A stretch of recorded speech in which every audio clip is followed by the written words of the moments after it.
We did it. The magic on these tapes are ours. It's ours. Hell yeah. We're here. We're live. Ready to talk some Vikings. We got a plethora of topics. This is what Jeopardy would call a potpourri category. This is a potpourri. A lot of things happening. Let's just give it a minute and see if anyone wants to hang out with us tonight to talk Vikings.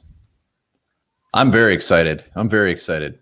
Yeah, I am too. I'm still, internalizing the Riley Reef news. I did not think that was something the Vikings were going to do. Flat out cut him. That is something I'm digesting and coming to terms with. I'm still in that denial phase, I think is what they call that.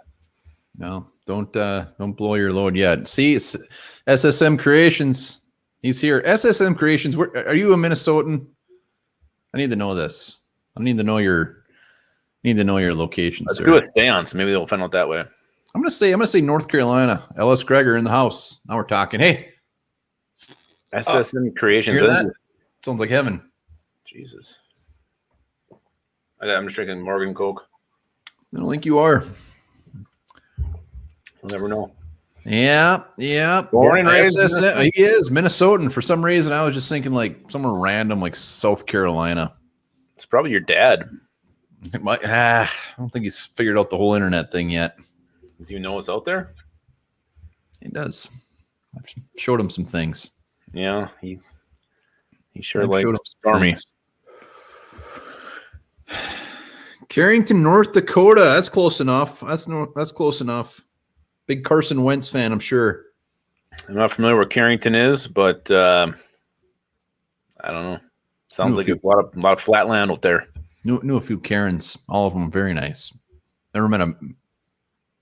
Actually, I've only met one Karen. Oh, actually, no, her name was Carrie. Never mind. All right, let's do this. Cheeseburger? You talking about cheeseburger? I am. All right. Let's start off with just the draft. Comp picks out. We got that beautiful 4th rounder and a beautiful 6th rounder. I think I was really hoping for that 3rd round comp pick, but it just was not meant to be.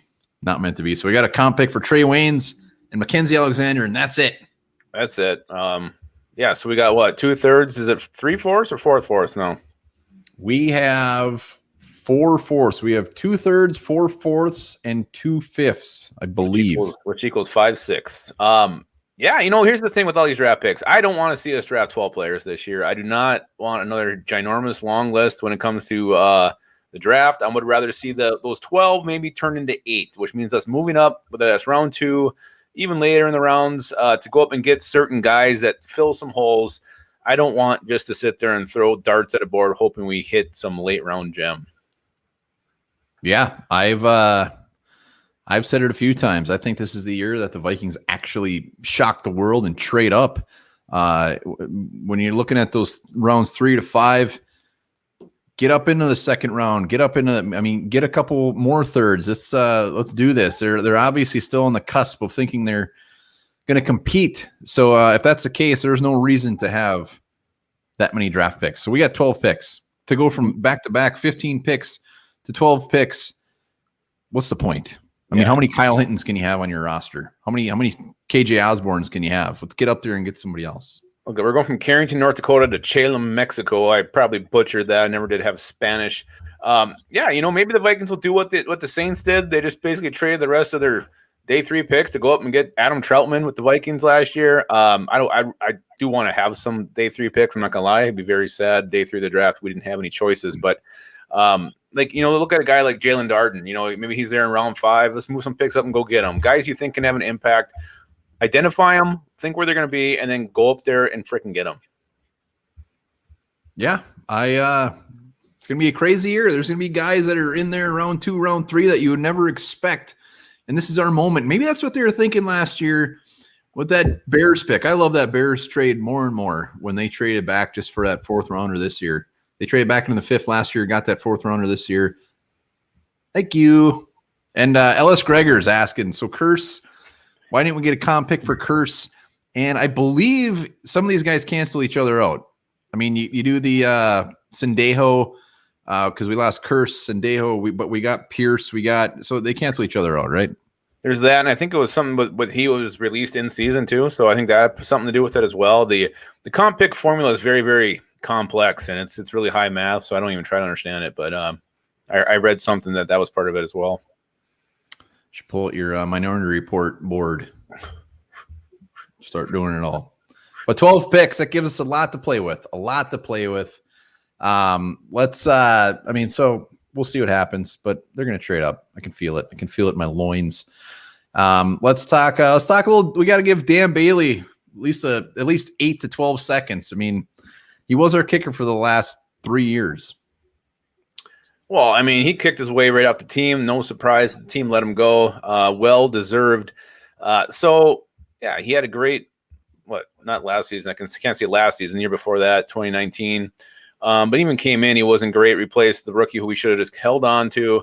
Dan Bailey, another Minnesota Viking kicker that's going to, when you're looking back at it, just did not pan out. The question is now, where do we go from here? Is it Greg Joseph? Is he the answer? He is no sure thing by any stretch. So, you bring in somebody. I don't know if you bring another, just a street free agent after June 1 cuts or something like that to compete in camp, and the best man win or the least worst man win. Sizzleman wants to know who's getting cut next. We're going to be talking about that for sure. But I actually like Greg Joseph, the fact that they're bringing him in, because Dan Bailey was just this high-profile name. We've had some pretty high-profile kickers, and for some reason when they come here, they shit the bed. So bringing in a guy like Greg Joseph where expectations are completely not great, they're just mildly low, we're setting this guy up to succeed.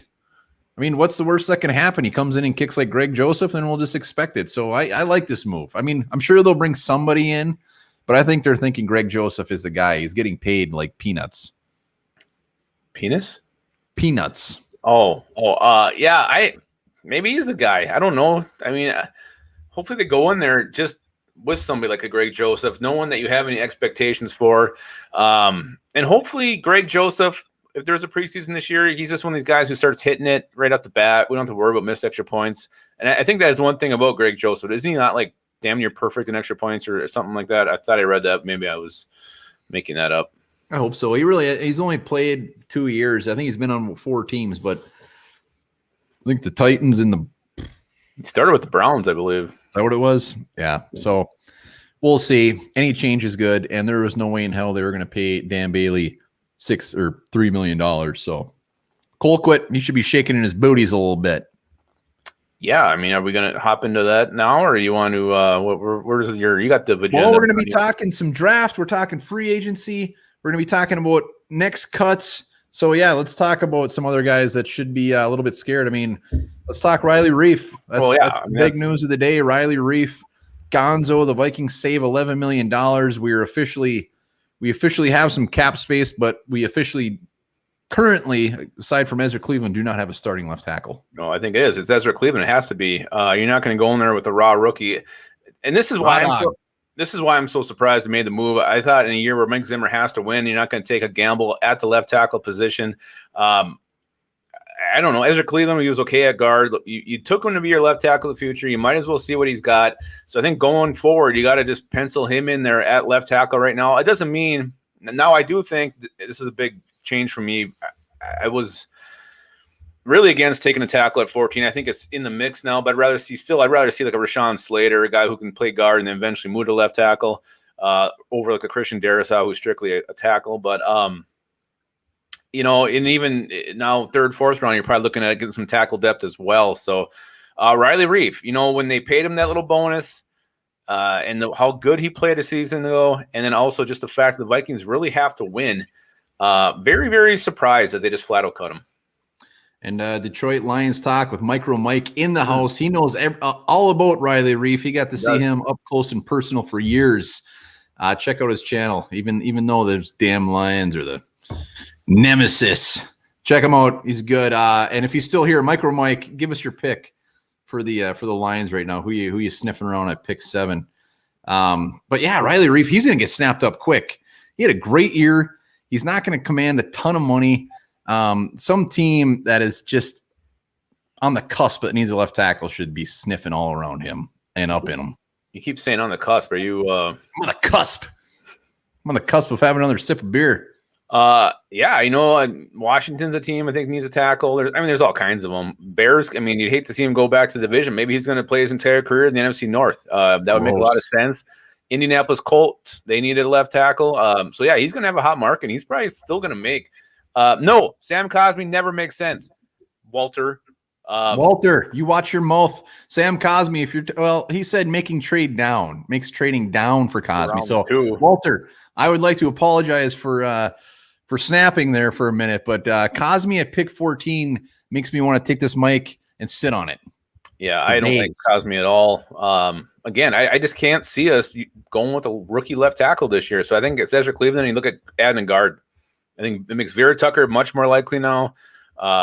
Again, they were at Slater. You can only go to so many pro days, and Rick Spielman was at Northwestern. So obviously they are very interested in Rashawn Slater. And you've seen that video of him squatting 700 pounds 3 times. He's punching a spotter in the face. It was crazy. Detroit, he's in. He wants to trade back. Chase or Waddle. He stay off of Waddle. I don't want Waddle in the NFC North. That guy scares the shit out of me. I want him in NFC North. I want him in purple.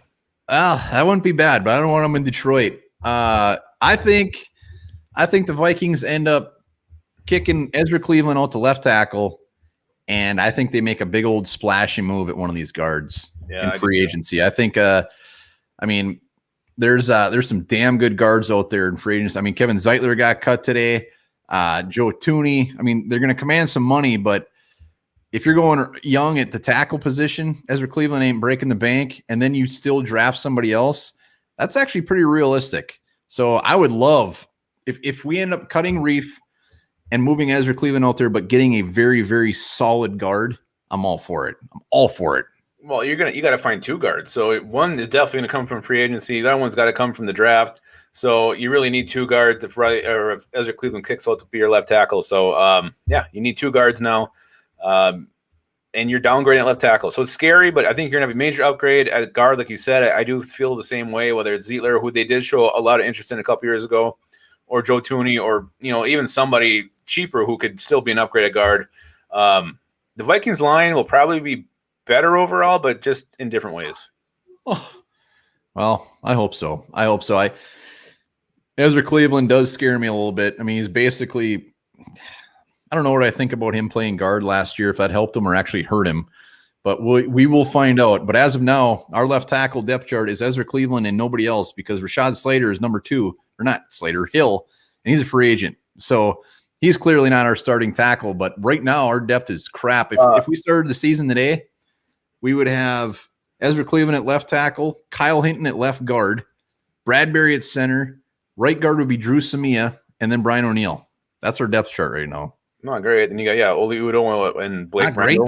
My God. It's horrible. Yeah. I'm not saying. It's just not great, which meant sarcastically. We got to talk about what Smash B wrote here.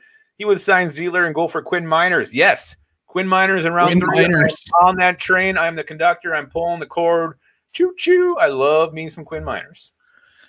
I think everybody loves Quinn Miners, though. He's probably going to be like a 3rd round pick. He's for sure. He snuck in the 2nd. Oh my God. Douglas, you're damn right. Actually, this beer's a little bit lukewarm.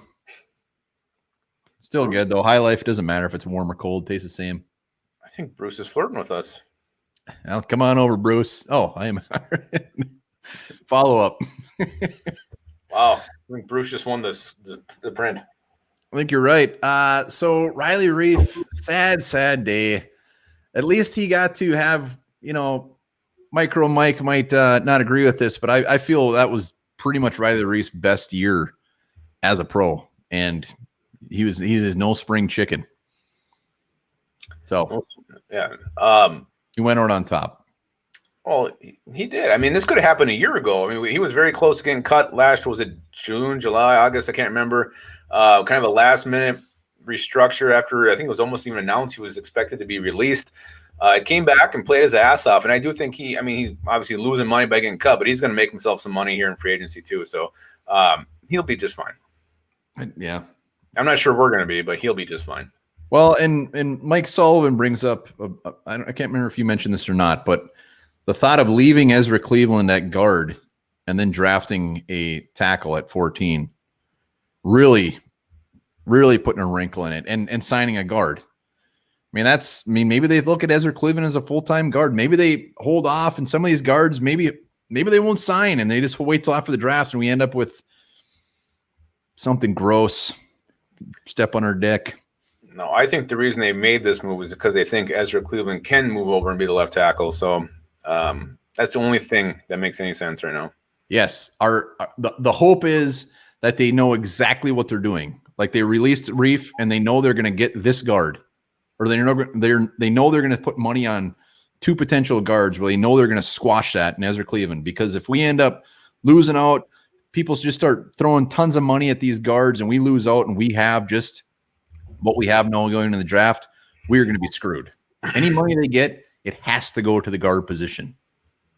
I don't like spending all this money at guard, but they're forcing themselves. They're forcing their hand. It doesn't all have to go there. I mean, look at they had the number 3 offense in the NFL last year with 2 horrible guards, most of the season. Then Ezra Cleveland came in and was like a mediocre guard. So they had horseshit guard play the entire year, and they still had no problem moving the ball down the field and putting points on the board. So let's not act like, it's just do or die here. I mean, yeah, you want to see him upgrade. You want to see him make the interior of the line much, much better. But, hey, I mean, it's still the guard play last year was not good, and the offense wasn't the overall problem. It was the defense. True, but it's also true that our offensive line got much worse today. So they got some making up to do. Absolutely. They created more holes than they fixed. So, all right. So Riley Reef, we'll watch it close. I hope he just goes somewhere like the Bengals sign him, somewhere where he can just really root for him, like not Philly or somewhere weird like that. Maybe he'll join Pat Elflein as a Jet, even though he's not a Jet. God. Anymore. Pat Elflein, is he a free agent this offseason? I mean, yeah, he's literally free. He's the only free agent who's out there. Heyo. I'll be here all night. I hope not. Oh my God. Well, should we talk some free agency while we're on the free agent here? Yeah, I like it. Let's talk about some. Let's talk about. Did we talk about who else could be getting cut? I mean, we still could make some more room here. And we saw a couple of these we talked about it. I can't remember if it was on the live or a video, but how they might just do these little trim away some fat, which we saw earlier in the week with Cordero Tankersley and some guy even though was on the team. They could keep doing those and save, 3 or 4 of them will get them a couple $1 million. But there's a couple guys here who I think would give them additional space. And the guy who's still around, who I cannot believe it, I think any Vikings fan is shocked, is Shimar Stefan. What the hell is he still doing on the team? I don't know. Maybe there's some weird clause in his contract where if they cut him on like March 11th, we get some sort of break. Yeah, I don't know what there's it is. No other explanation why he's still on the team. Absolutely horrible. He was a run stopper who couldn't stop the run. And I don't know. I mean, him and Mike Zimmer that close. Is it something? Does he have something on Zim? Something on Spielman? I don't know what it is, but I think we say, what is it? Like $2.75 million or something if we cut him. It's a good sized chunk. Yeah, I think it might even be more than that, but it's coming. It's coming. If he is still on this team, then I got nothing. I can't see how it's happening. Maybe they're trying to restructure him, do something. I mean, clearly he likes Minnesota. Maybe he's going to stay here for a bargain. I don't know what it is, but he came back. I mean, if he was here cheaper, I'd be fine. If he's just a depth piece, great. But they need to lower that by quite a bit. The only way we get better is if he's off the team. So let's get rid of him. He does nothing for us. Absolutely nothing. I'd rather see rookies. Again, even there's plenty of free agent D tackles out there. We get Michael Pierce back. Here's a run stopper. We need a penetrator. Shimar Stefan is not a penetrator. And you can ask my mom about that. Well, there's just no depth behind him. I mean, defensive tackle is absolutely horrible. Shimar Stefan is horrible. I'm not saying Shimar Stefan should be on the team. I'm just saying that if he was for some reason cheaper, I'd be fine with him on the depth chart. I'm saying I don't want him cheaper. I want him gone. I'd rather have that cap space. Micro Mike, why you got to be playing with our hearts like that? Adam Thielen could get traded. Is that true or BS? Well, I hope it's BS. I think it's BS. He ain't getting traded. No way. No way, Micro Mike. Well, we got our new number 1 receiver of the future. And Adam Thielen is no cheap option. So never say never. This is going to be a crazy offseason. But I think he could get restructured if anything. I don't know. Flat out traded. I'd be very, very shocked. Again, this is like we said. If Zimmer doesn't win, if the season starts 1-5, he's gone. There's no way he's going to stick around. And not having Adam Thielen on team is not going to help that. Help you not get there to that 1-5 mark. Having Adam Thielen on team will get you a much better mark. So I can't see him trading him right now. I just don't think it's going to happen. I'm gonna let you comment on SSM Creations comment here. Oh, here it is, SSM Creations, and I actually wrote an article about this. I think you did a video about guys we shouldn't give up on yet. I don't know if you had Drew Samia in it or not, but no, I want to give up on him immediately. I think you got to give him a second chance through the preseason. Let him compete in camp. Let him compete in the preseason if there is one. And then make your decision. I don't think you can just cut him. I wouldn't cut him. He's a 4th-round pick from a couple years ago. He ain't making nothing. Give him a shot. Why not? Let him compete with these rookies you bring in. Let him compete with the free agents you bring in. And then make your decision, August 31st when cuts are due. I wouldn't do it now. I give him this offseason for sure. Yeah, there's no reason to cut him. I mean, he can hang out on the roster. I mean, there's no reason to put him out there. Maybe he gets some starts in preseason next year. We'll see what happens. But yeah, I don't think we should cut him. I don't think we should really give him much of a chance. Douglas does. I believe he's referring to Shimar Stefan. He's got nudie pics of Rick Spielman, which a couple players it seems like have had those over the years that just kind of stick around. Bet he's very well shorn below the waist. Ronnie Hippie, Durango, Colorado. Durango, that sounds just like a hell of a place to have a beer. If Ronnie Hippie was in the draft, you'd have one of the best names. Yeah, that's you're not far off. You're not far off. Ronnie and Sizzleman is a lot of Samia talk out there. A lot of Drew Samia talk. Sizzleman, we can't cut him. There's no reason to cut him. We're not going to save any money. We're not speaking of cut. One guy who could get cut, Britton Colquitt. I mean, he's a punter who was not great last year. I think he was toward the lead, bottom end of the league as far as punt average and things like that. So I think he's due a little over $1 million. So again, save a little money by cutting the punter and seeing what's out there. Again, this is a position you wouldn't have to go out and find a free agent right away. You can wait and just see who's out there and grab somebody. So I think Colquitt's another guy who could potentially get cut. Those are the only two I like on the roster. Colquitt's set to make $3.2 million. Jesus. Our special teams could be completely different, and it probably will be completely different from top to bottom. Although that's long snapper who I can't even think of his name right now. Andrew DiPaola.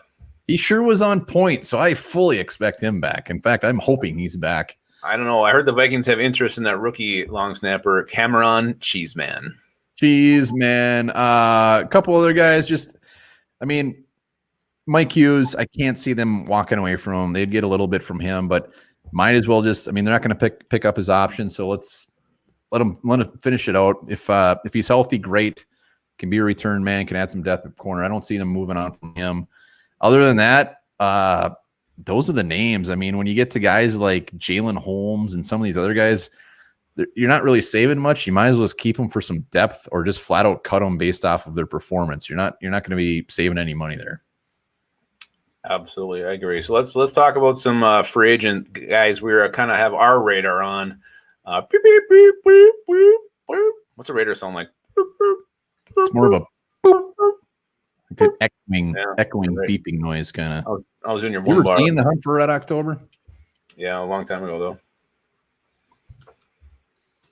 All right, what do you got? Who's the guy you want? I got 5 guys. We'll start with positions here. Guard, I know who you got, so I'm going to go with the cheaper option, who I think would make a lot of sense for the Vikings. Michael Schofield was in Denver for a few years in the zone blocking scheme. Gary Kubiak instilled here that they're still going to be using. He played for, I think it was Carolina last year. Again, this was I together before we had a little more cap space, but looking for a cheap option who would be an upgrade, who could potentially start at one of those guard spots. Michael Schofield would be actually a pretty big upgrade for a pretty low cost. Yeah, he's been on every year we've done free agent guy. He seems like this dude is a free agent every single year. Hell yeah. And every year I've wanted him. I'm finally hopping off the Michael Schofield train, which means we'll probably sign him. But yeah, he's an average guard. He ain't gonna cost you a ton. I'd be all for it. I'm going big on guard, especially after the Riley Reef news. And I'm going Kevin Zeitler. He might be 31 years old, but he is still one of the best damn guards in the league. I mean, he had a fantastic season last year with the Giants, and he was just too damn spendy. So it's going to be interesting to see what he commands out there. I could see a team signing him to 2 years and giving him a shit ton of money, and maybe that just takes the Vikings right out of it. But if he were to come in, not only would he obviously improve the guard position, but it's going to be very important to have somebody damn good next to Ezra Cleveland if he's going to hop out to tackle. He's basically a rookie at tackle next year.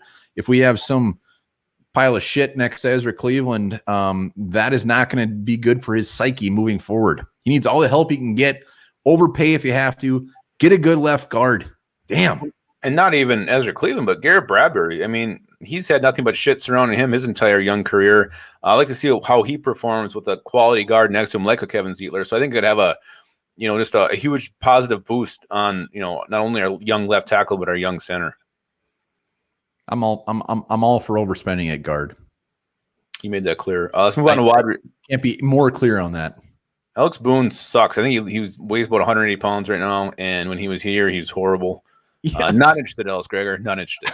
I believe he's got his own podcast right now. I think he does. Yeah, it's probably pretty good. He was a very entertaining guy. Yeah, I know, but I mean, as far as coming in, we all had high hopes for him, and he pretty much just petered out. So yeah, Alex Boone, and I think he's kind of he tells some really not true stories about some other Vikings. I don't know. AP, and have some respect. That is Boone Tang. That's not just Alex Boone.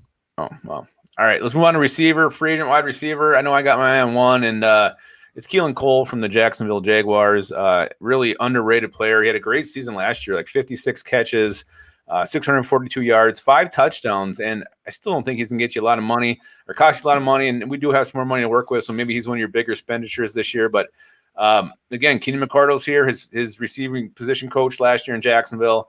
Put him on the outside. You can let Jefferson work the slot where he would, put up even better numbers than he did last year. I really like what Keelan Cole could bring to our receiving core this year if we don't got him. Yeah, I think he's gonna command some cashish. Is anybody else in Minnesota right now? I mean, there's some blustering snow being chucked against my walls out here. I don't know if you're hearing that. Your balls? Walls. It is very snowy out. It is looking nasty. But yes, all gonna melt. Cole, I would love Cole. I could see some young team with a young quarterback, Chargers, somebody just chucking some money at this guy. But I'd be all for it. I went more generic, a name that I brought up quite a few times, and that's Cordero Patterson.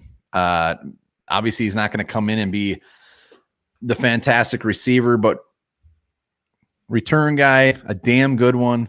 Does give a little pizzazz on the offensive side of the ball. Come back, finish your career. Let us go out on a high note as a kick returner, because God knows we need one.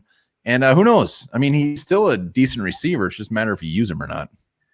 Well, it's not going to happen because him and Mike Zimmer hate each other, and it's pretty clear and it's been obvious.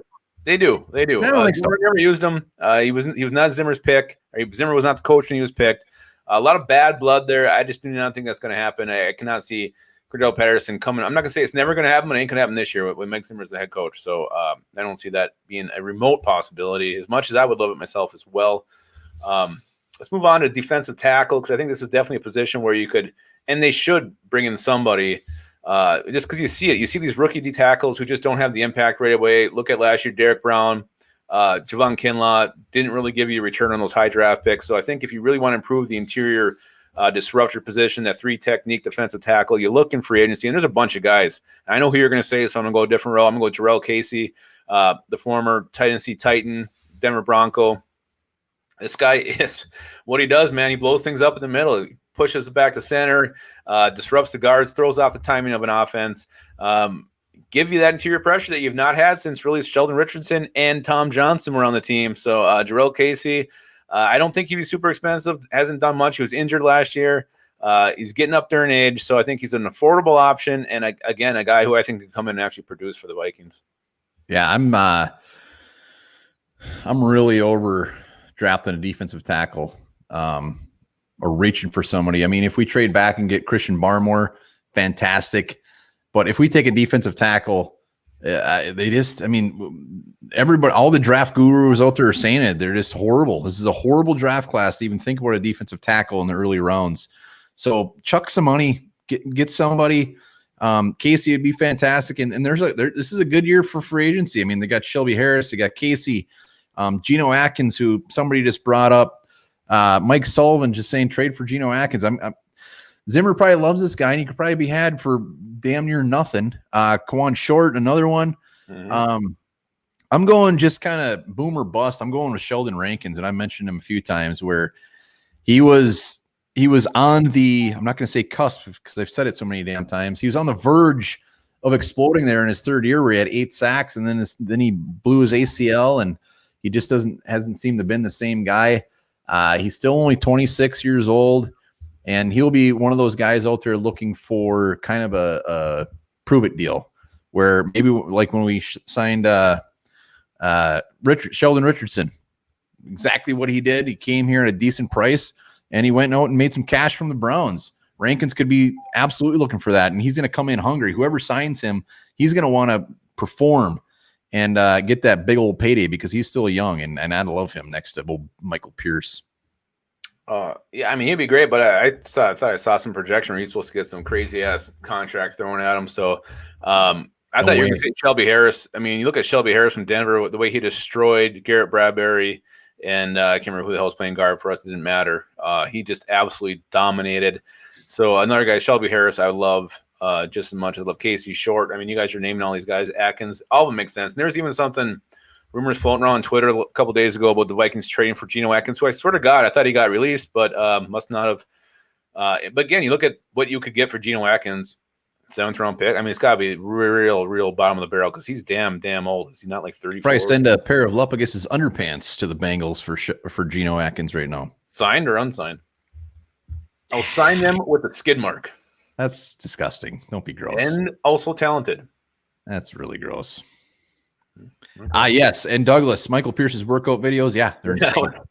He does not look like a nice man, and I cannot wait to see him out there. We probably don't even need another defensive tackle. He's going to be so pissed off and ornery and hungry as far as not playing last year. Him and Daniil Hunter, it's going to be like a tag team duo of Bret the Hitman Hart and Anvil from 1989. Yeah, I don't know. Anvil never really did much. He always just got his ass kicked. He was supposed to. That's what he was supposed to do. That was his hitman comes out there and helps him. Yeah. Old Jim the Anvil. I wonder how he's doing these days. I don't know. I really made a mistake. I only grabbed one beer, so I might have to yell at my kids to get me one. You're a moron.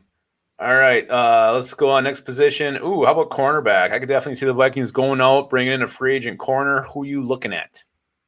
Well, we're going to have a theme to our corners, I believe, and whether this is a bunch of BS or not, the guy I'm going William Jackson, 28 years old, former Bengal. He's played for the Bengals for 4 years. Sounds like the Vikings may or may not have interest in him already. And he could be a guy that comes in and helps these young fellows that we got. This is like best case scenario. Do you agree? Yeah, I do. It's already been rumored again, that bump probably Jeff Gladney out into the slot, which I'd be completely fine with. And you have these, him and Dancer on the outsides. It'd be a pretty damn nice trio of corners there. William Jackson would be ideal. And there is already buzz about that, but another guy you could look at who would be cheaper would be Drake Kirkpatrick. Linked to the Vikings a year ago, to the point where it was actually on some bio of his that he was a Minnesota Viking. Hold on. I apologize. The Anvil is dead. They're all dying. He's wrestling with Jesus right now. Ellis Gregory just laid a bomb on me, man. Yeah. I'm sorry. I was afraid when I said that he was, but yeah, they're all just dropping like flies. It's so damn sad. All right, continue. That was really rude. Yeah, who the hell was I talking about again? Yeah, I think we need to have a moment for the Anvil. Corner. Talking about Jake Kirkpatrick. Yeah, so anyway, Vikings, they kind of sniffed around him. Last year, they don't go out and get him. He goes to Arizona and actually plays out of his freaking head. This guy had 56 tackles, 3 interceptions, played very, very well for someone, most people had just kind of written off. So Drake Kirkpatrick, he was there with the Bengals when he was drafted. Mike Zimmer was there at the same time. So definitely familiarity there. So I think he's if you want to bring in a veteran corner, Drake Kirkpatrick would be a little bit of a cheaper option than William Jackson. Yeah, and I don't think people are talking about corner as much as they should, because this is a perfect situation for some vet corner to come in, and we need one. Our cornerbacks are very young. Obviously, Mike Hughes is he's the oldest of the bunch, ain't he? And whether that counts or not, we need some dude to come in and not only just be a mentor, but actually be out there and play. Hitman's got the safety position covered, but we need some cornerbacks that we can rely on. These guys that were picking off the streets just did not cut the mustard. No, and I mean, I don't think you meant that to slight Dantzler and Gladney, who I'm actually very excited to see it next year. But yeah, the depth behind them. I mean, Harrison Hand, Chris Boyd, you got to upgrade that. So whether that is with a veteran like Jackson or Kirkpatrick or somebody else, someone's mentioned Mackenzie Alexander coming back. I'm not, I would love that. I don't know what kind of terms, why he didn't come back to the Vikings last year, what happened there. But I think he actually played pretty damn well for the Bengals too. So a lot of options there, but I really think they should definitely consider adding a free agent corner just to help out these young guys. Yeah, and there's those three top corners in the draft: Farley, Surtain, J.C. Horn. I would hate the thought of bringing in just another young guy like that to add depth, even though those guys appear to be fantastic. I would just much rather bring in just anybody. Denard. I mean, somebody just to hang out in there. We need it. Yeah, we definitely do. But we'll see what happens. I think that is our free agents I was looking at. That's all I had. Do you have anybody else? There's a lot of safeties that are going to be out there. Vaccaro got released. The thing about safety is what I like is last couple of years in free agency, those guys just hang around. Nobody signs them. And when they do, they don't sign for very much. So we know that our safety depth right now is crap. Harrison's there, but every year the safeties hang around. And Malik Hooker is a free agent. I'd be all for Malik Hooker coming. Somebody like that. I mean, we have to pick right now. We have Harrison Smith, Josh Metellus, and what is that? It? I think Miles Dorn is still on the roster as a love Miles Dorn, injured reserve guy. But that's to me, I'd rather just see him upgrade this to the draft. You're looking there in round 3 and 4. You have like 7 picks. I think 2 of those should go to safety. Whether that's getting like a Hufanga, Nasruddin Dean, I can never say his name right.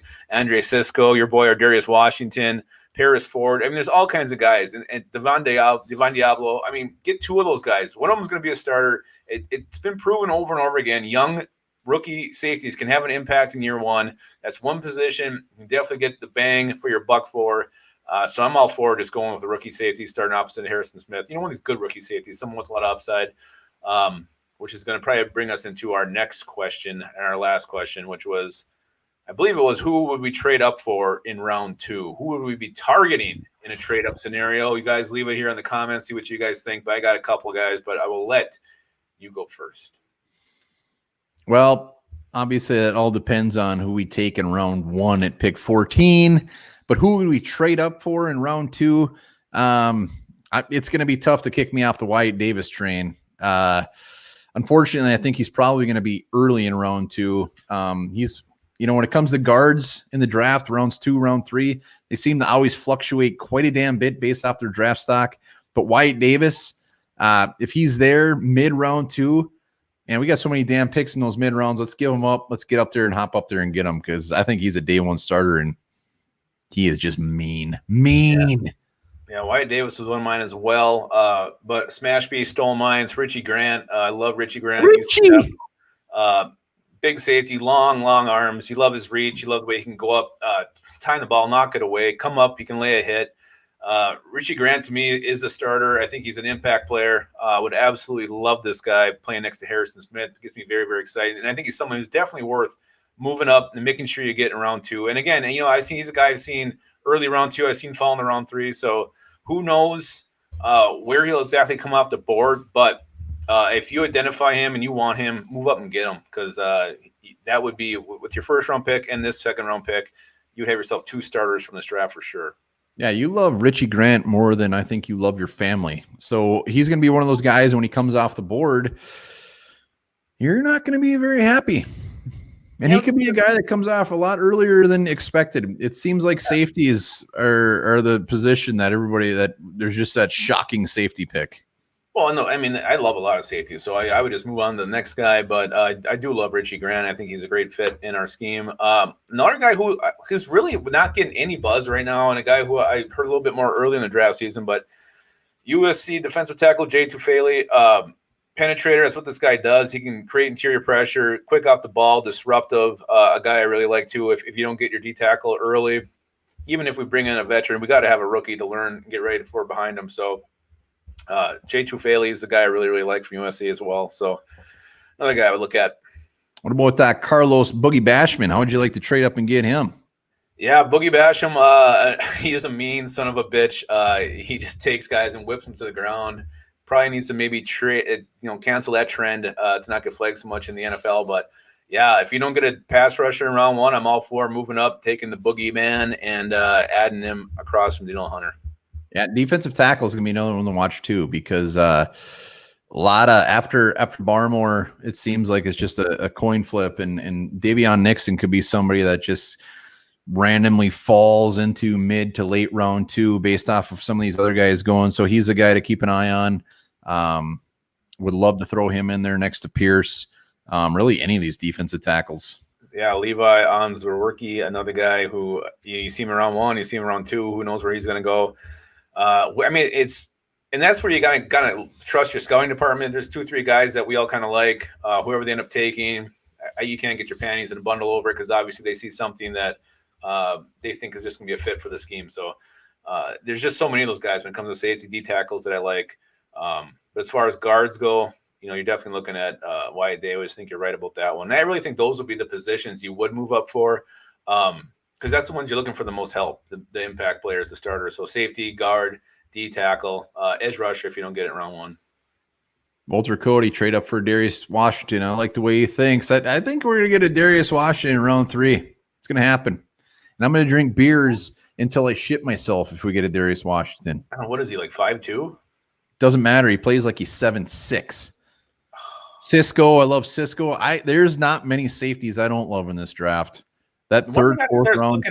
I got to start looking more at this Javon Holland. I seen him as high as pick 10 at Dallas, but usually he's in that round 2 range. So I got to do some more work on him and see what I think about that guy. But yeah, just a lot of good safeties this year. Very excited about.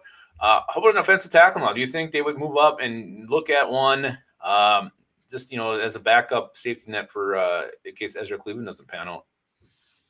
Well, my guess is they re-sign Rashad Hill for the 14th year in a row to be a safety net for him. I mean, when it comes down to it, I'd rather have Rashad Hill or a 3rd or 4th round offensive tackle. I'd probably just rather have Rashad Hill. I'm guessing they'll probably pull the same shit where we will end up with some later round draft picks, and they'll continue to just draft a handful of these guys, hoping some diamond in the rough comes through. But I don't know. If they don't get one of the first round tackles, I don't see the point. Unless somebody randomly falls, I don't see the point of taking a tackle in round 3 or 4. Yeah, I mean, we'll see. I mean, it depends how the depth shakes out in free agency if you do sign Rashad Hill or not. But, I mean, you look at quarterback, it's another position that's maybe a wild card, see how the Vikings really view that. But I feel like what you said about Rashad Hill, I feel the same way with Sean Mannion. As much as I don't want him back, I think he's coming back. Wide receiver, I mean, if some kind of stud wide receiver was falling, whether that's Rashad Bateman, Kadarius Toney, Terrace Marshall, someone like that who they really think could help out. Maybe that's someone they look to move up for. But to me, it's really those other positions we talked about. I forgot to mention when we got that question about Kyle Pitts. Is Kyle Pitts in play at pick 14 for the Vikings? What do you think? Absolutely, because he's actually seen more as just a weapon. I mean, he could play outside, he could play a wide receiver. So I think you definitely you don't take this guy saying he's a tight end, because he's just a versatile weapon you can put anywhere.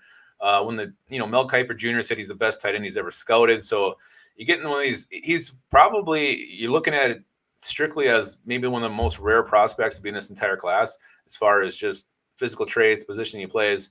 He might be that guy. So if you can land that guy at pick 14, you could potentially have yourself another player who's right in that offensive rookie of the year category in Kyle Pitts. So I would definitely consider him.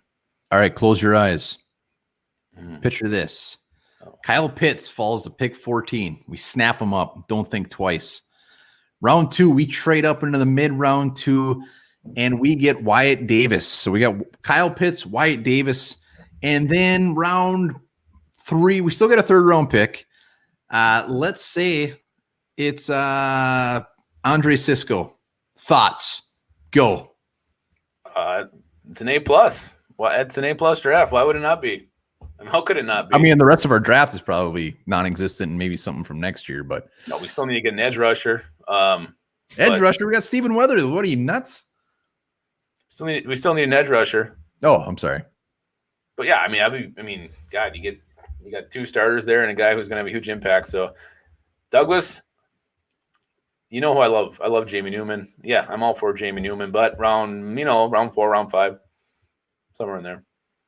I'd be fine with him in like round 7. Hey, okay, fine, we got him. You know nothing about Jamie Newman. I don't know. I like his arm. He's got a big cannon. That's about all I know.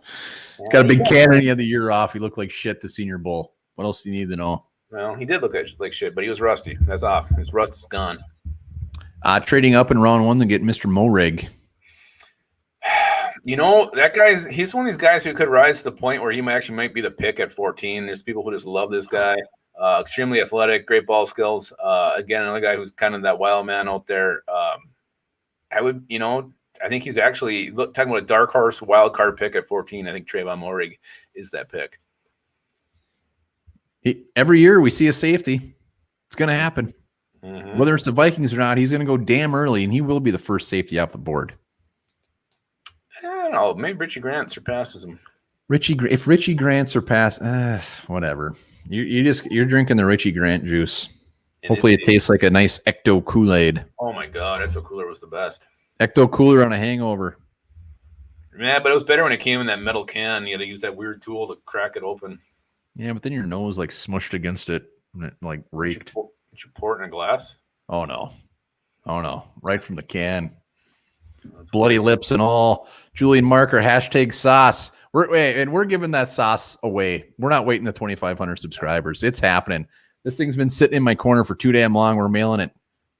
It's getting is it getting yellowed and dusty? No, it's still very secure. It's gonna look beautiful. Guess what I did today? What? I ordered your draft day gift. Oh, I appreciate that. I hope it's beautiful. I have to get you. I hope everybody here celebrates draft like we do, where you get each other gifts and take the day off, take the following day off, take the Monday off, just to really soak it in. Yeah, I think we should probably do a video on that at some point. Maybe we'll have our wrapping or gift opening video. Mike Sullivan wants that first round offensive tackle. The only way I want an offensive tackle is if it's Rashawn Slater, where we can bump him in the guard. That's it. I agree. I can't think of anything worse than a first round tackle. Letting go Reef and just Ezra Cleveland making it. Oh God, you're getting my panties in a bunch, Michael. Unless it's Penei Sewell too. I mean, other than that, yeah. You took Ezra Cleveland round 2 last year to be your future left tackle. Now make that happen. Now's the time. Do not go in there with any other rookie other than a Rashawn Slater, who I still think, like you said, should play inside. Daniel Landgren. I heard on Instagram Linval Joseph put a picture of him working out in the weight room wearing Viking shirt. You're damn right he did. It was shirt and shorts, by the way. Really? He looked good. Well, it's one thing if it's just the shirt, because maybe he just had an old shirt and it was laundry day, couldn't find anything. But the fact he had shorts on too, he's trying to send a message. But with Michael Pierce there, they're the same kind of player. I don't know why you'd bring Linval Joseph back. Doesn't make sense. Don't break Daniel's heart. All right. I'm going to, because Linval just loves the Vikings. Everybody needs to live with a broken heart every now and then and learn from it. And I think it's Daniel's time. So yeah, I would be shocked if Linval Joseph came back. I love it, but I'd be shocked. Well, my heart's already broke when we heard the news about Anvil. So it's sad. Yeah, he was maybe those ones that didn't die, but Douglas Radenberg, Vera Tucker. I don't think anybody could really get too bent out of shape if Vera Tucker was the pick. I get it. I mean, he fills a need. I think he's going to do just fine. I just wish I would have seen a little more domination watching film on him. blow guys off the line, push guys back. I didn't see a single pancake block when I was watching him. He just goes, engages the man, gets him out of the way. So I'm a little worried about how that translates to the NFL, but he is a guy who does give you position flexibility as well. So Vera Tucker, I don't want it straight up at 14. I'd rather trade down, and if that's the pick, get a second-round pick back in the process. But, yeah, I mean, he's like – I'd feel the same way about Vera Tucker as I did when we drafted Mike Hughes. It was not great. Yeah, he'd just be one of those guys like, yeah, all right, fine. He'll be good. But Julian Marker, so to stick. Yes, sir. This hat is very old. It's seen some things, very crusty. But I refuse to give it up. I got one with tape on it. Let's before we wrap this up, let's see the comments. Your dream scenario as far as pick one or round one pick. And I'm saying like something that's not overly crazy. I mean, we're not realistically dream pick. Douglas Slater. Yeah. Crusty hats are the best. He's right. He's right. Smith, Julian Marker, Devontae Smith. Yeah. I mean, I was going to say myself, one of those receivers. I got to be honest, Jalen Waddle is my favorite receiver in this draft. So I'm a big Jalen Waddle guy. He's my wide receiver one. No doubt Jalen Waddle. I just hope I really don't want him to go to the Lions. See a lot of mocks where he just randomly falls to the Bears too. That'd be horrible. Oh, I don't want him in the North, but a good chance one of those receivers is going to be in the North. Trade back for Barmore. Would love the shit out of that. Would love it.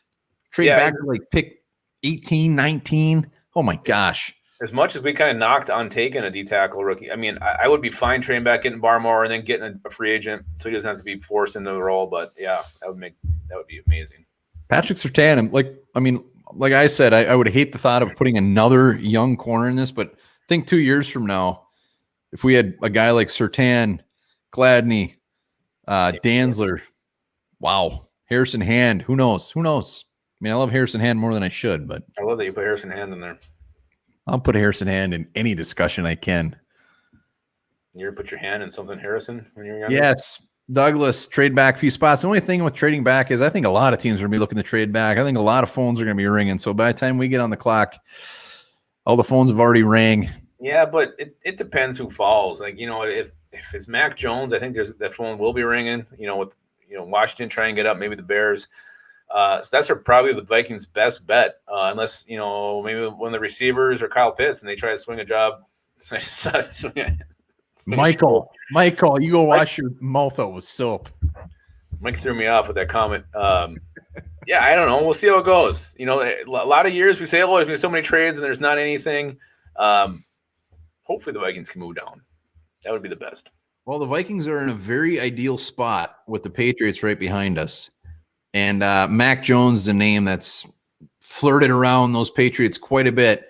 But if Mac Jones is still on the board, that would be fantastic. If Kyle Pitts is still on the board, even though it'd be great for the Vikings to take him, that would be fantastic. If one of those top corners were on the board, that would give us, because the Patriots are going to be looking for anything. I mean, they're looking for BPA, so that would be great. I love the fact that the Patriots are behind us. Yeah, I got a comment on Julian Marker here, Russo with Dre Patterson. I can't deny it. It's just my heart. I love Greg Russo. I want him on the Vikings. I think him and Daniel Hunter, the potential is through the roof. So Greg Russo is still he's my number one at 14 right now. Oh my God, the number one guy you want? I realistically want. Who I think could realistically be there, and yeah. Behind those receivers as a dream scenario, it's Russo. I want him so bad. Not much Quiddy Pay talk today. Quiddy May is what they should start calling him. I don't know what that means. Quiddy May. I'd be all for it. I'll be all for it. But the draft, we're month what? 50 days, I think. Is it 50 days? All right. Well, let's wrap this beautiful hog up. Thanks for everybody for joining on this live. Every Wednesday, we're live at 7 o'clock. Remember to subscribe if you haven't. Something tells me next Wednesday we're going to be talking about quite a bit more scuttlebutt with the Vikings as far as who they've released. What are you looking at your phone? And I was getting my fact ready. I found a good one. I'm giving you time here because I'm yapping, but I'm just saying next week I think it's gonna be a good one. I think we're gonna have a couple more cuts down the road, and When's free agency start? Is it 10 days? Tuesday. It's Tuesday. Tuesday? Holy shit. So Wednesday could be a very, very fun one. Very fun one. Yeah, we might just be talking free agency, just around the league, who's where, who's looking spiffy in their new uniforms. It's an exciting time. This is really, we didn't get the combine. We didn't get that little appetizer to wet our palates. So we went right from the Senior Bowl to this. And you know what? It went by pretty fast, and free agency is here, and this is great. It's a great time of the year. Ellis Gregor, cut bar, draft Parsons. I could get on board with that. No, we're not cutting bar. Yeah, Lupagus is so against cutting bar. He says it's not going to happen. When it does, we might just have to go live just to see his face. It'd be like that. Well, I didn't think we were cutting Reef either, but exactly. We got enough cap space now. All right, here we go. You ready? It's another. I'm ready. It's another sexual animal one. There's just a lot of facts about these animals. All right, hey, again, thanks for everybody for joining us. Hell yeah, thank you. It was what a fun Wednesday night. What a way to spend hump day night. Here we go.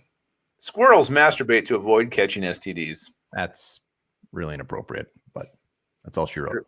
It's true. All of it.